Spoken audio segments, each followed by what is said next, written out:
नमस्कार दोस्तों, welcome to our channel CNA nursing academy. जैसे कि पिछली क्लास में हमने टॉपिक लिया था मैथ के बारे में। हमने रेल से संबंधित क्वेश्चंस किए थे। आज हम जानेंगे परसेंटेज, प्रतिशत से संबंधित क्वेश्चंस। रेलवे में जैसे कि मैंने बताया था कि रेल से संबंधित क्वेश्चंस आरआरबी नर्सिंग सुपरिटेंडेंट में आते, उसी तरीके से परसेंटेज से भी एक क्वेश्चन जरूर आता है। अगर हम थोड़ा सा ध्यान देंगे तो इजीली इन क्वेश्चंस को हम कर सकते हैं। तो परसेंटेज से रिलेटेड 6 तरीके के क्वेश्चंस होते हैं, जिनको हम देखेंगे थोड़ा सा तो समझ में आ जाएगा कि क्या क्या करना होता है। अब पहला टाइप 1 का क्वेश्चन करते हैं हम, अ, खपत में कमी या वृद्धि। तो इसके लिए देखते हैं, जैसे कि एक क्वेश्चन हमने लिया, यदि चीनी के मूल्य में 20% की वृद्धि हो जाए, 20% की वृद्धि हो रही है, तो एक गृहिणी को इसकी खपत कितने परसेंट कम कर देनी चाहिए कि खर्च ना बढ़े। तो इस क्वेश्चन को कैसे सोल्व करेंगे, तो ज़्यादातर ऐसे क्वेश्चन को सोल्व करने के लिए हम मान लेते हैं कि यदि चीनी के मूल्य में 20% की वृद्धि हो जाए, मान अभी इसका मूल्य कितना है, 100 रुपये। अभी हमें चीनी के लिए 100 रुपये खर्च करने पड़ रहे हैं। अगर चीनी के मूल्य में 20% की वृद्धि हो जाए तो हमें कितने खर्च करने पड़ेंगे, 120 रुपये खर्च करने पड़ेंगे। तो कितने की वृद्धि हुई इसमें, 20 की वृद्धि हुई। पहले 100 रुपये खर्च करने पड़ रहे थे, अभी 120 रुपये खर्च करने पड़ रहे हैं। तो 120, तो इसकी खपत कितने परसेंट कम करनी पड़ेगी हमें कि खर्च न बढ़े। तो 20 कितने पे बढ़ रही है, 120 पे।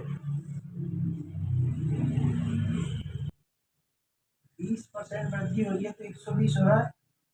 और 120 के बीच कितना डिफरेंस, 20 रुपये का डिफरेंस आ गया। 20 रुपये का डिफरेंस किस पे, 120 पे। 20/120 इनके परसेंटेज करेंगे तो 100%। तो कितना आ गया, 1/100, 20/120 इंटू 100, तो 20/120, 100/6, इसको करेंगे 50/3, करेंगे 16 परसेंटेज। अगर यहाँ ये क्वेश्चन 20% की कमी हो जाए, अगर यहाँ ये क्वेश्चन नहीं होता 20% की कमी हो जाए, तो इसकी खपत कितने परसेंट बढ़ानी होगी,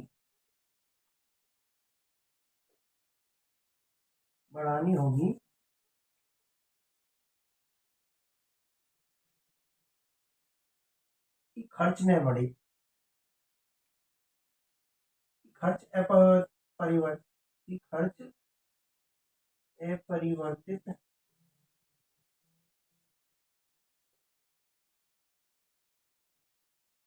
रहे। इसमें 20% कमी की है, तो पहले मान लो 100 रुपये में आ रही थी, अगर मूल्य 20 रुपये कमी हुई तो अब कितने में आ जाएगी, 80 रुपये में। डिफरेंस कितना हो गया, 20 का। ये 20 का डिफरेंस कितने पे हो रहा है, 20/80 इंटू 100, तो कितना, 25%। दूसरा तरीका फॉर्मूले का है, फॉर्मूला है कमी परसेंट निकालना, तो R/100 प्लस R इंटू 100। तो वृद्धि परसेंट निकालनी है तो R/100 माइनस R इंटू 100। यहाँ R होगा कमी या वृद्धि।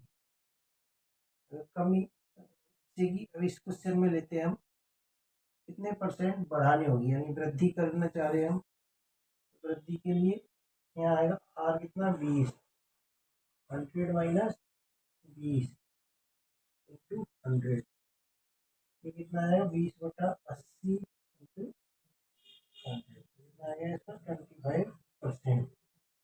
तो इस तरीके से भी हम इस क्वेश्चन को कर सकते हैं।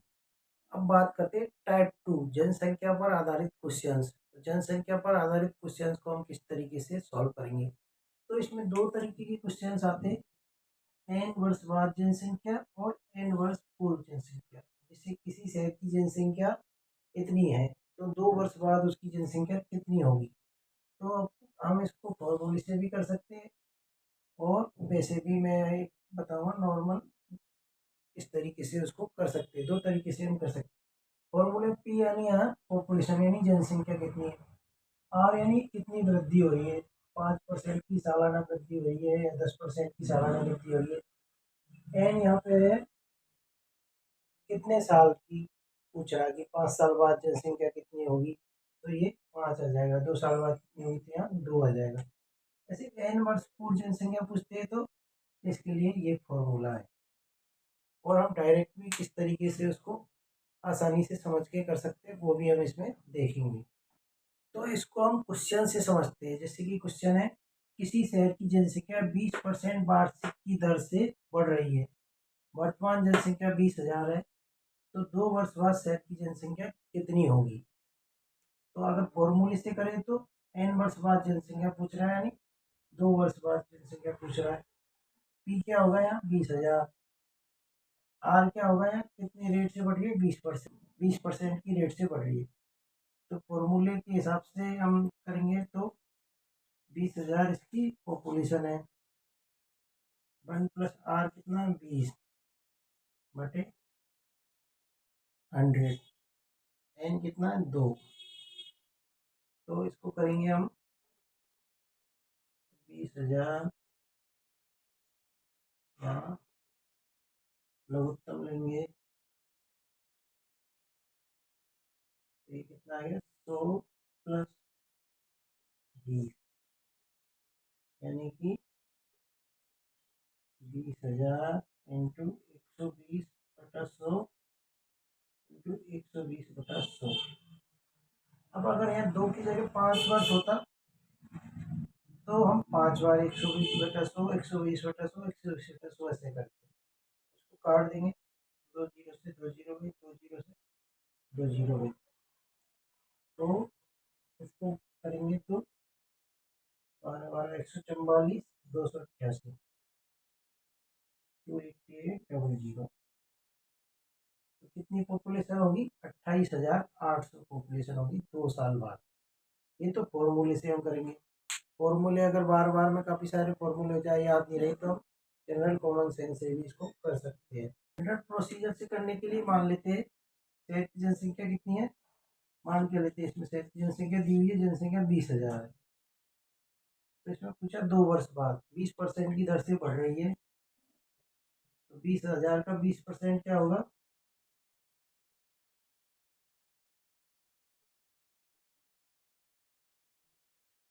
ये हो जाएगा 4,000।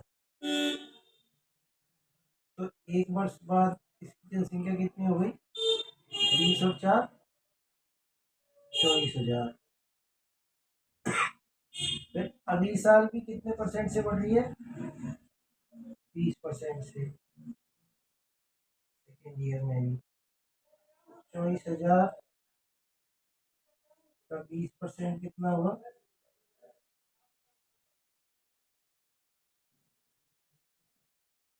48।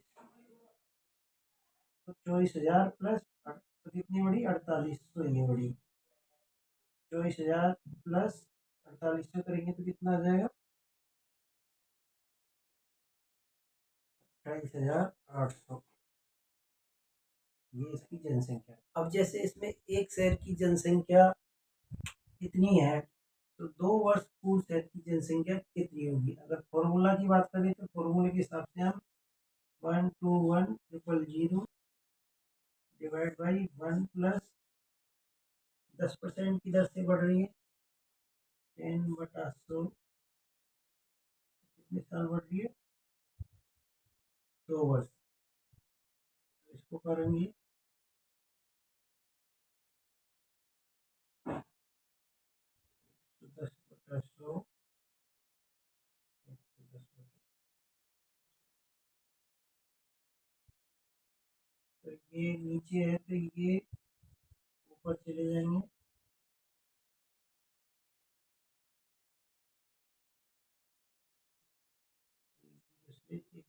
गया, 11, 121, 1000, कितना हो गया इसकी पॉपुलेशन? 1 लाख,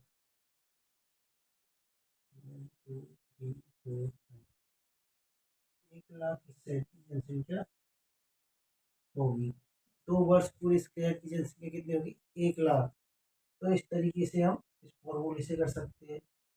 टाइप 3 में आता है चुनाव से संबंधित क्वेश्चंस में परसेंटेज किस तरीके से निकाले। तो चुनाव से संबंधित क्वेश्चंस में हमें क्वेश्चन को ढंग से पढ़ना है, उसी हिसाब से आंसर देना है। वेरी इजी है, एक बार आप देख लोगे समझ में आ जाएगा। चलो देखते हैं। तो क्वेश्चन है, एक चुनाव में 2 प्रत्याशी थे। जीतने वाले प्रत्याशी को कितने वोट प्राप्त हुए? 70%। टोटल वोट से 70% प्राप्त हुए और वह 1,40,000 वोटों से जीत गया। तो इसमें क्वेश्चन पूछेगा, 3 तरीके से पूछ सकता है। जीतने वाले प्रत्याशी को कितने वोट प्राप्त हुए, हारने वाले प्रत्याशी को कितने वोट प्राप्त हुए और वोटों की कुल संख्या कितनी है। तो कोई भी एक चीज़ हमारी निकल जाएगी, जैसे कि वोटों की कुल संख्या अगर हमारी निकल गई तो जीतने वाले का परसेंटेज निकाल लेंगे, हारने वाले का परसेंटेज निकाल लेंगे। 70% वोटों से विजयी हुआ तो टोटल वोट कितने थे हम मान लेते हैं। कुल वोट को हम मान लेते 100%। ठीक है, और उसमें से जीतने वाले को कितने मिला? जीतने वाला इसको कितने परसेंटेज वोट मिले? 70%। हारने वाले को फिर कितने बचे?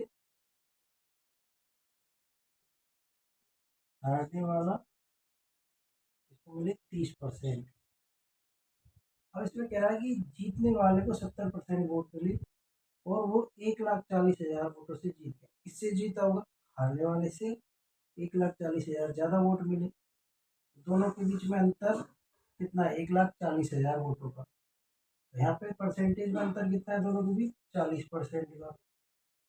तो अब इसमें हम क्वेश्चन को करें, 40% का अंतर है। कितना अंतर है दोनों के बीच में? 40% का अंतर है, वो कितना? 1,40,000। 1% का मतलब कितना हो गया? 1,40,000 बटे 40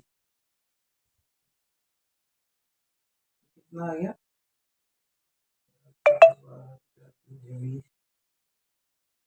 1% बराबर आ गया 3500। अब आसानी से निकाल सकते हैं कुल वोट कितने हैं? 100%।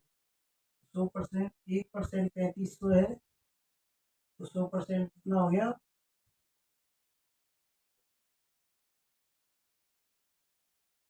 3,50,000। तो टोटल वोट कितने हो गए? 3,50,000। जीतने वाले को कितने मिले? 70%। 1% 3500 है तो 70% कितना हो गया? 3500 इंटू 70,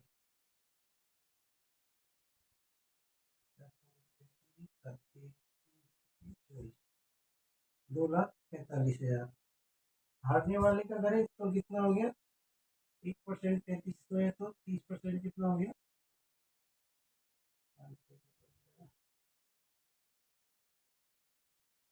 1,05,000। तो इस तरीके से इस क्वेश्चन को हम कर सकते हैं इजीली। इसमें हमें देखना कुल वोट 100% लेने, उसमें जीतने वाला 70%, हारने वाला 30%। दोनों के बीच में अंतर कितना होगा? 40% का। और अंतर यहाँ पे दिया हुआ है, दोनों के बीच में कितने वोट का अंतर है? 40, 1,40,000। तो 40% किसके बराबर है? 1,40,000। 1% निकाल लिया हमने, 100% हमारे कितने वोट हो गए उसको निकाल। अब एक क्वेश्चन और लेते हैं, उसमें देखते हैं। एक चुनाव में 3 उम्मीदवार थे। तीसरे स्थान पर रहने वाले उम्मीदवार को कितने वाले? 20% प्राप्त हुए, जबकि जीतने वाले उम्मीदवार को कितने मिले? 50%। यदि दूसरे व तीसरे स्थान पर रहने वाले उम्मीदवार के मध्य 2,40,000 वोट का अंतर है, कुल वोट संख्या यहाँ पर पूछ रहा है। तो क्वेश्चन अभी थोड़ी देर पहले हमने किया, कोई सेम सेम तरीका है, सेम ही है। तो क्वेश्चन भी सेम ही है, इसमें 2 की जगह 3 उम्मीदवार हो गए हैं तो हम सेम करेंगे। कुल वोट कितने हैं? 100%। कितने उम्मीदवार है? फर्स्ट उम्मीदवार,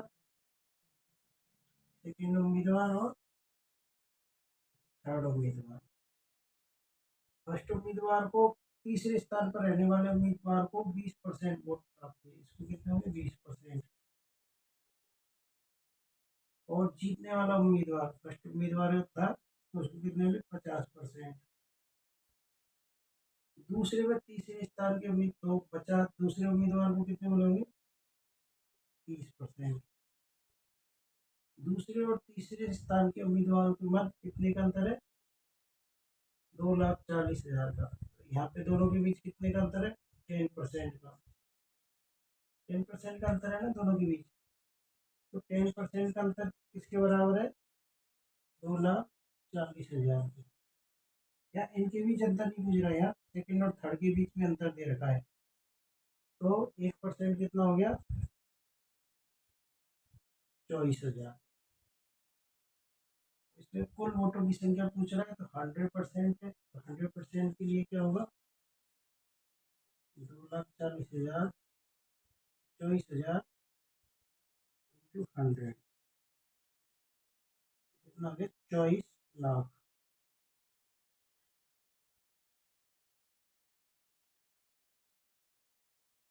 कितना हो गया? 24 लाख कुल वोट हुए। तो इस तरीके से है। अब एक क्वेश्चन और देख लेते हैं, इसमें थोड़ा चेंजेज है लेकिन ज़्यादा कुछ नहीं है, इजी है, देखते हैं। एक चुनाव में दो उम्मीदवार थे। चुनाव में कुल मतदाताओं में से 5% ने अपने वोट का प्रयोग नहीं किया। अभी थोड़ी देर पहले तक तो हम क्या कर रहे थे? 100% वोट ले रहे थे। यहाँ 5% ने अपने वोट का प्रयोग नहीं किया।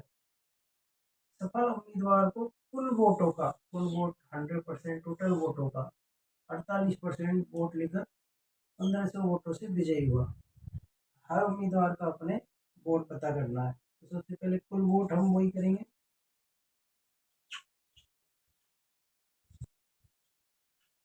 कुल वोट कितने? 100%। वोट पड़े, वोट पड़े, वोट पड़े 95%। 5% ने अपने मत का प्रयोग नहीं किया। वोट नहीं पड़े, नहीं पड़े कितने? 5%। अब पूछ रहा है सफल उम्मीदवार कुल वोटों का, यानी 100%, कुल वोटों का 48% लेकर विजयी हुआ। अब कितने परसेंट लिया इसने? जीता हुआ उम्मीदवार 48 और हारा हुआ उम्मीदवार को कितने मिले? फिर कितने वोट पड़े? 43%। दोनों के बीच में डिफरेंस कितना है? 1%। 95% वोट पड़े, उसमें से 48% किसको पड़े? जीतने वाले उम्मीदवार को। कुल वोटों का 48% लेकर 1,500 वोटों से विजयी हुआ। 1% बराबर कितना हो गया यहाँ? 1% किसके बराबर है? दोनों के बीच डिफरेंस कितना? 1,500 का। 1,500 से विजयी हुआ है ना, तो डिफरेंस 1,500 का। 1% 1,500 है, तो प्रत्येक उम्मीदवार को कितने वोट मिले? तो जीतने वाले उम्मीदवार को देखें, तो जीतने वाले उम्मीदवार कितने? 48% वोट पड़े। तो 48% यानी कि 1% का मतलब 1,500, 48% का मतलब 1,500 इंटू 48, 1,120, 1,560, 48,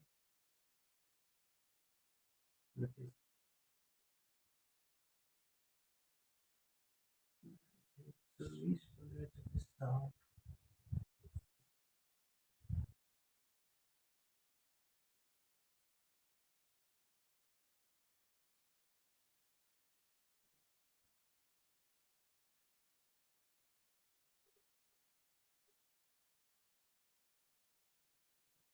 जीतने वाले के लिए 48% वोट पड़े, तो 1% बराबर कितना है? 1,500।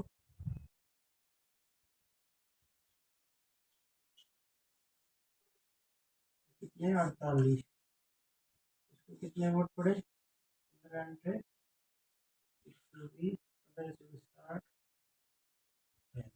72,000 वोट पड़े इसको।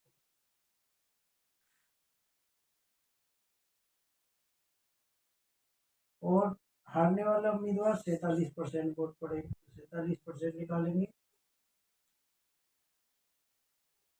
1500 इंटू 43,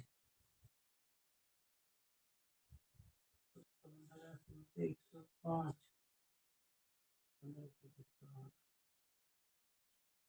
70,500 वोट इसको पड़े। तो इस तरीके से ये वोट निकाल देंगे। अब कुल वोट पूछता है तो कुल 100% वोट थे, टोटल वोट पड़े 95। टोटल वोट पूछे कुल कितने वोट थे, वोटर कितने थे, तो ये 1500 इंटू 100 कर देंगे तो 1.5 लाख वोटर थे। उनमें से 95% वोट पड़े, वो निकाल सकते हैं।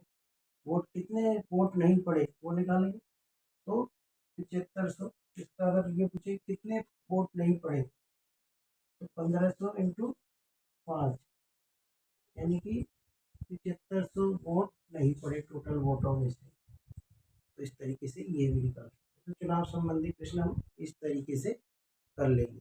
अब हम बात करते हैं टाइप 4 के क्वेश्चन कौन से तरीके के आते हैं। तो इसमें विषय संबंधित प्रश्न आते हैं। जैसे कि हमने एग्जाम्पल लिया है, किसी परीक्षा में 60% विद्यार्थी गणित में तथा 70% अंग्रेजी में और 50% दोनों विषयों में उत्तीर्ण हुए, तो कुल कितने प्रतिशत विद्यार्थी उत्तीर्ण हुए। अब इस क्वेश्चन को कैसे सॉल्व करेंगे, इस क्वेश्चन को सॉल्व करने के लिए हम एक डायग्राम बनाएंगे, वेन डायग्राम। 60% विद्यार्थी किसमें उत्तीर्ण हुए, मैथ में 60%, गणित में नहीं, तथा अंग्रेजी में कितने हुए, 70% अंग्रेजी में उत्तीर्ण हुए।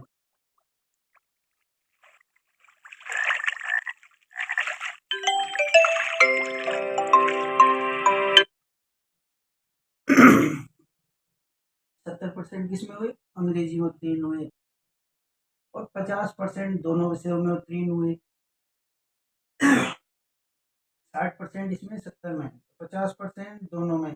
ये मैथ इंग्लिश का है, ये मैथ का है, ये इंग्लिश का है।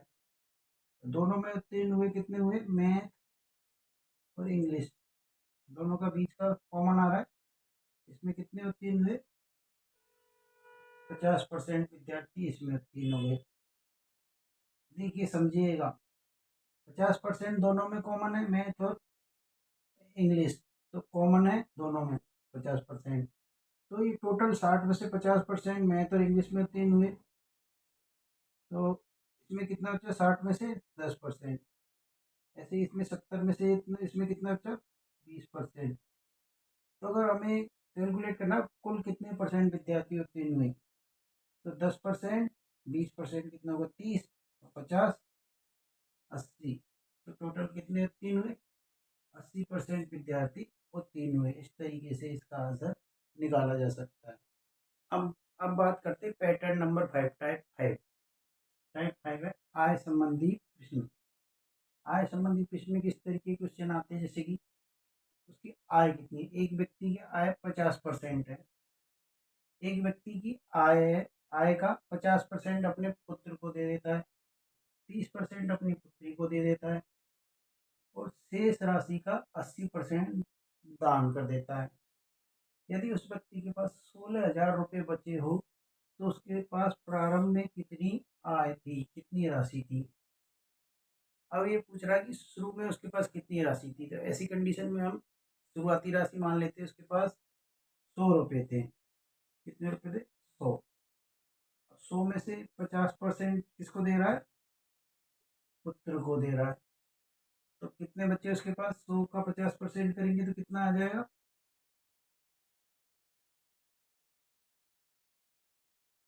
50। कितने, 100 में से 50 गए तो कितनी बची उसके पास राशि अब, 50। 50 में से 30%,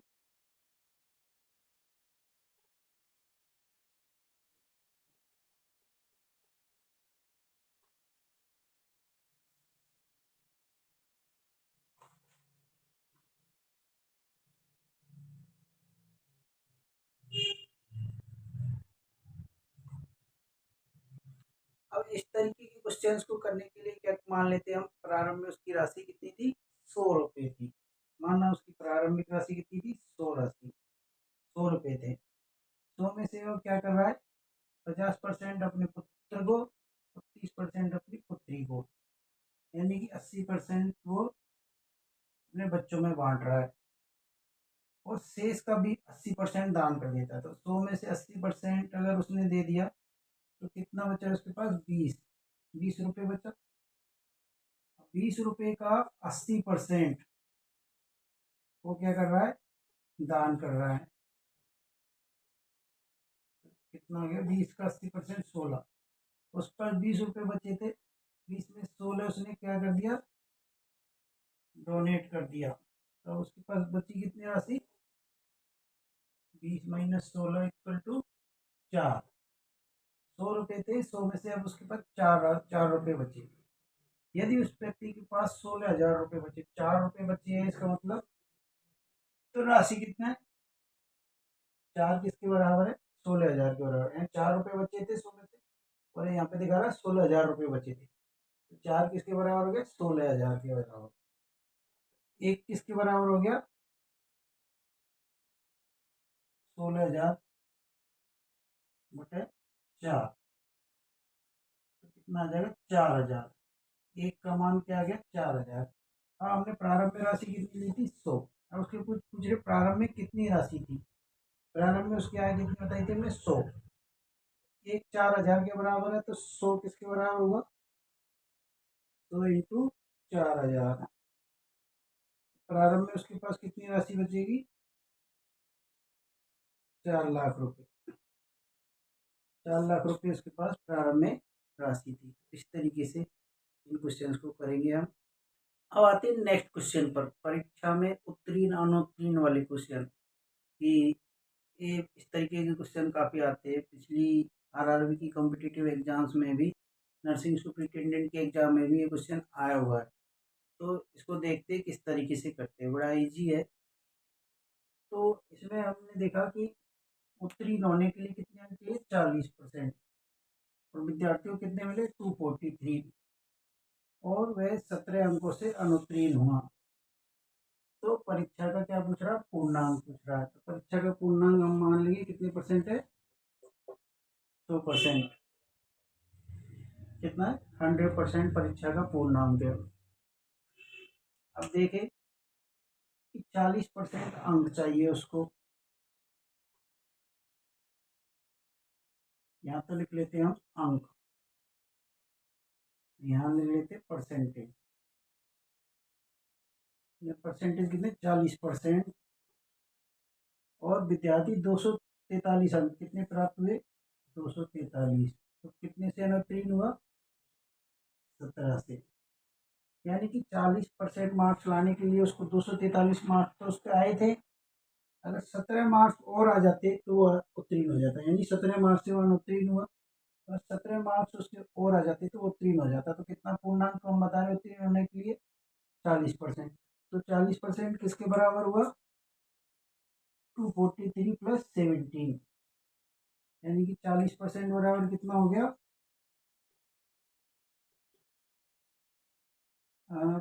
260। ठीक है, तो 1% बराबर कितना हुआ, 260 डिवाइड बाई 40। तो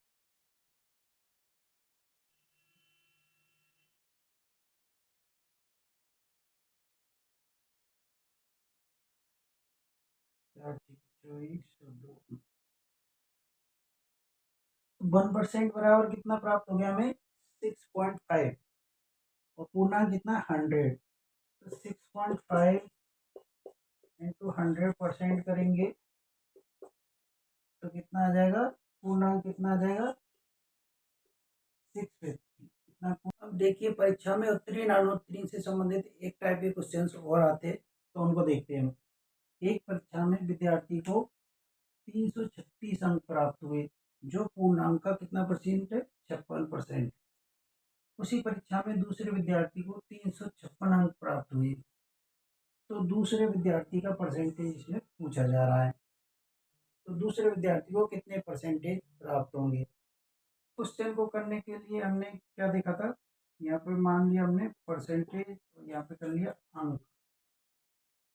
परसेंटेज कितना है 56%, वो बराबर है किसके 336 के। तो 1% निकाल लेंगे, 1% बराबर कितना हो गया 336 डिवाइड बाई 56, कितना आ जाएगा 14 14 से डिवाइड करेंगे, 14 चौके 56, 14 दूना 28, 14 चौके 56 यानी 24/4, 24। 1% किसके बराबर हो गए 6 अंक के। और इसमें पूछ रहा है 356 अंक दूसरे विद्यार्थी को प्राप्त हुए। तो एक 6 अंक 1% के बराबर है, 356 अंक कितने इसके बराबर होंगे 356 डिवाइड बाई 6, कितना हो जाएगा 6 पंजे के 30, 6 नाम 36, 6 नाम के 54, तो 59.33 अंक उसको प्राप्त हुए। तो इस तरीके से इस क्वेश्चन को कर सकते हैं, यानी कि परसेंटेज और अंक इस तरीके से हम डिवाइड करके और 1% निकाल लेंगे, फिर बाकी का 1% में 6 अंक मिल गए तो 356 यानी 356 डिवाइड बाई 6 यानी कि 59.3% उसको अंक प्राप्त हुए।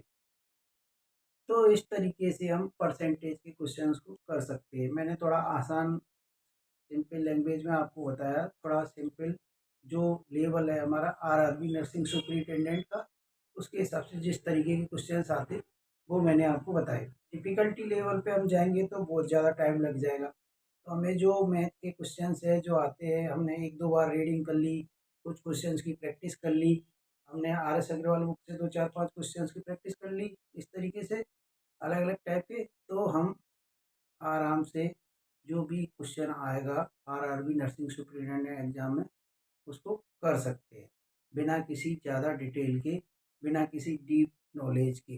ठीक है ना दोस्तों, तो आप इस तरीके से मैथ के परसेंटेज के क्वेश्चंस भी कर पाएंगे।